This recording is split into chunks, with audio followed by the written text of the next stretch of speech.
दुःख त गर्नै पर्छ यार, पसिना त बगाउनै पर्छ। हातमा ठेला र पैतलाको छाला नउकिन्जेलसम्म मेहनत त गर्नै पर्छ। जिन्दगी जिउँदै गर्दा कठिनाइहरू आउँछन्। समय र परिस्थिति सँगसँगै बाध्यता र आवश्यकताहरू पनि आउँछन्। बेला बेलामा जिन्दगीले रुवाइरहन्छ, दुःख दिइरहन्छ। भनिन्छ नि, आँखाबाट आँसु नबगाएसम्म प्याज त काटिँदैन भने। यो त एउटा जिन्दगी हो। बेला बेलामा दुःख नपाएसम्म, कठिनाइ नझेलेसम्म, बाध्यता र आवश्यकताको सामना नगरेसम्म यति सजिलै जिन्दगी कसरी कट्न सक्छ? भोलि सफलता पाउनु छ भने त्यो सफलताका लागि आज परित्याग त गर्नै पर्छ। सफलता त्यति सजिलै र कठिनाइ नभोगेसम्म कसैलाई पनि मिलेको छैन।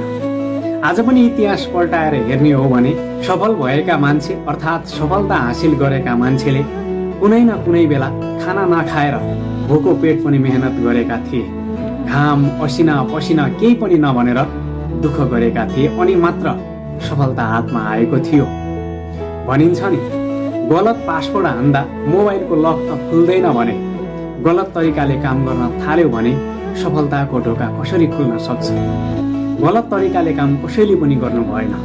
सही तरिकाले काम गर्नुहोस्। भोलिका दिनमा, इन फ्युचरमा तपाईको सफलता अवश्य पनि तय हुनेछ।